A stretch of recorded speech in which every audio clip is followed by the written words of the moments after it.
ಸ್ನೇಹಿತರೆ, ಎಲ್ರಿಗೂ ನಮಸ್ಕಾರ. ಈ ದಿನ ನಾವು ವಿಜ್ಞಾನಕ್ಕೆ ಸಂಬಂಧಪಟ್ಟಂಥ ಅತ್ಯಂತ ಪ್ರಮುಖ ಪ್ರಶ್ನೆಗಳ ಕುರಿತಾಗಿ ನೋಡಿಕೊಳ್ಳೋಣ.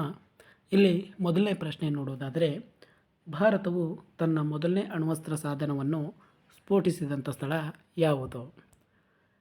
ಇಲ್ಲಿ ಆಯ್ಕೆಗಳು ರಾಯ್ಬರೇಲಿ, ಅಮೃತ್ಸರ್, ಚೌರಿ ಚೌರಾ, ಪೋಖ್ರಾನ್.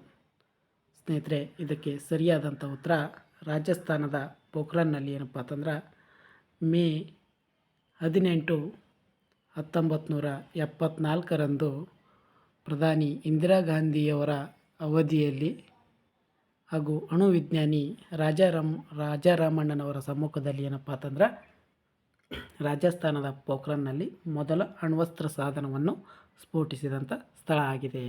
ಆಯ್ಕೆ 4 ಸರಿಯಾದಂಥ ಉತ್ತರ ಆಗಿರುತ್ತದೆ. ಇದೇ ರೀತಿ ಮುಂದಿನ ಪ್ರಶ್ನೆ ನೋಡೋಣ ಸ್ನೇಹಿತರೆ. ಇಲ್ಲಿ ಮುಂದಿನ ಪ್ರಶ್ನೆ ಬಂದು, ಮನುಷ್ಯನ ಯಾವ ಅಂಗದ ಕಾಯಿಲೆಗೆ ಡಯಾಲಿಸಿಸ್ ಚಿಕಿತ್ಸೆಯನ್ನು ಮಾಡುತ್ತಾರೆ? ಆಯ್ಕೆಗಳು ನೋಡೋದಾದರೆ ಹೃದಯ, ಶ್ವಾಸಕೋಶಗಳು, ಮೂತ್ರಜನಕಾಂಗ, ಪಿತ್ತಜನಕಾಂಗ. ಸ್ನೇಹಿತರೆ, ಸರಿಯಾದಂಥ ಆಯ್ಕೆ ನೋಡುವುದಾದರೆ ಈ ಮನುಷ್ಯನ ಮೂತ್ರಜನಕಾಂಗಕ್ಕೆ ಕಾಯಿಲೆಗೆ ಏನಪ್ಪ ಅಂತಂದ್ರೆ ಡಯಾಲಿಸಿಸ್ ಚಿಕಿತ್ಸೆಯನ್ನು ಮಾಡುತ್ತಾರೆ. ಇಲ್ಲಿ ಈ ಮೂತ್ರಪಿಂಡದಲ್ಲಿ ಏನಪ್ಪ ಅಂತಂದ್ರೆ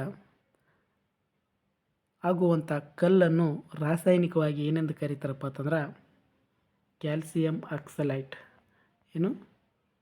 ಕ್ಯಾಲ್ಸಿಯಂ ಆಕ್ಸಲೈಟ್ ಎಂದು ಕರೆಯುವರು. ಮೂತ್ರಪಿಂಡದಲ್ಲಿ ಆಗುವಂಥ ಕಲ್ಲಿಗೆ ಏನಪ್ಪ ಅಂತಂದ್ರೆ ರಾಸಾಯನಿಕವಾಗಿ ಕ್ಯಾಲ್ಸಿಯಂ ಆಕ್ಸಲೈಟ್ ಎಂದು ಕರೆಯುವರು. ಇನ್ನು ಅದೇ ರೀತಿಯಾಗಿ ಈ ಮೂತ್ರಪಿಂಡದಲ್ಲಿ ಆದಂಥ ಕಲ್ಲನ್ನು ಒಡೆದು ಹಾಕುವಂಥ ತಂತ್ರಜ್ಞಾನವನ್ನು ಲಿಥೋಟ್ರಿಪ್ಸಿ ಎಂದು ಕರೆಯುವರು. ಲಿಥೋಟ್ರಿಪ್ಸಿ ಎಂದು ಕರೆಯುವರು. ಸ್ನೇಹಿತರೆ, ಇದೇ ರೀತಿ ಮುಂದಿನ ಪ್ರಶ್ನೆ ನೋಡೋಣ.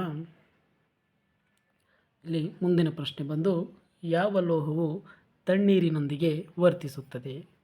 ಆಯ್ಕೆಗಳು ನೋಡೋದಾದರೆ 1 ಮೆಗ್ನೀಸಿಯಂ, 2 ಸೋಡಿಯಂ, 3 ಅಲ್ಯೂಮಿನಿಯಂ, 4 ಕಬ್ಬಿಣ. ಸ್ನೇಹಿತರೆ, ಇಲ್ಲಿ ಸೋಡಿಯಂ ಲೋಹವು ಏನಪ್ಪ ಅಂತಂದರೆ ತಣ್ಣೀರಿನೊಂದಿಗೆ ವರ್ತಿಸುವುದರಿಂದ ಆಯ್ಕೆ 2 ಸರಿಯಾದಂಥ ಉತ್ತರ ಆಗಿದೆ.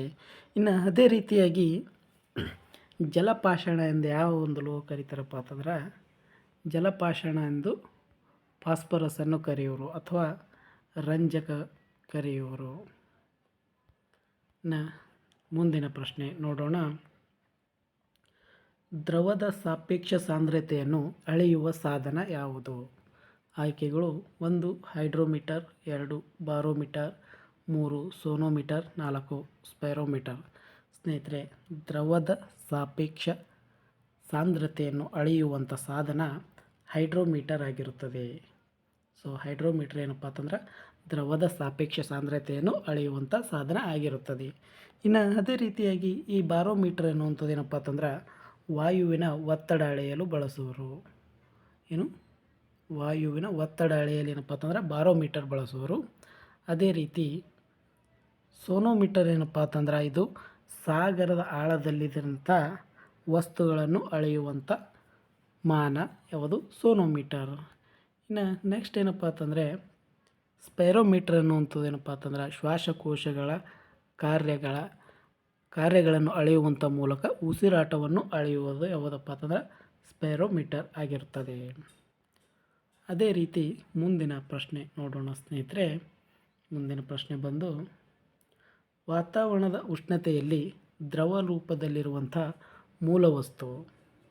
ಆಯ್ಕೆಗಳು 1 ಅಯೋಡಿನ್, ಗಂಧಕ, ಬ್ರೋಮಿನ್ ಮತ್ತು ರಂಜಕ.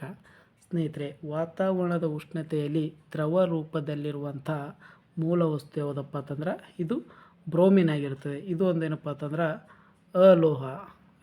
ಬ್ರೋಮಿನ್ ಏನಪ್ಪ ಅಂತಂದ್ರೆ ಅಲೋಹ. ಇನ್ನು ಅದೇ ರೀತಿ ವಾತಾವರಣದ ಉಷ್ಣತೆಯಲ್ಲಿ ದ್ರವ ರೂಪದಲ್ಲಿರುವಂಥ ಲೋಹಗಳು ಯಾವಪ್ಪ ಅಂತಂದ್ರೆ ಅದು ಪಾದರಸ ಮತ್ತು ಗ್ಯಾಲಿಯಂ. ಪಾದರಸ ಮತ್ತು ಗ್ಯಾಲಿಯಂ. ಈ ಪಾದರಸ ಮತ್ತು ಗ್ಯಾಲಿಯಂ ಏನಪ್ಪ ಅಂತಂದ್ರೆ ವಾತಾವರಣದ ಉಷ್ಣತೆಯಲ್ಲಿ ದ್ರವ ರೂಪದಲ್ಲಿರುವಂಥ ಲೋಹಗಳಾಗಿವೆ. ಸೊ ಇದಿಷ್ಟೇನಪ್ಪ ಅಂತಂದ್ರೆ ವಿಜ್ಞಾನಕ್ಕೆ ಸಂಬಂಧಪಟ್ಟಂಥ ಪ್ರಶ್ನೆಗಳ ಕುರಿತು ನೋಡಿಕೊಂಡಿದ್ದೀವಿ ಸ್ನೇಹಿತರೆ.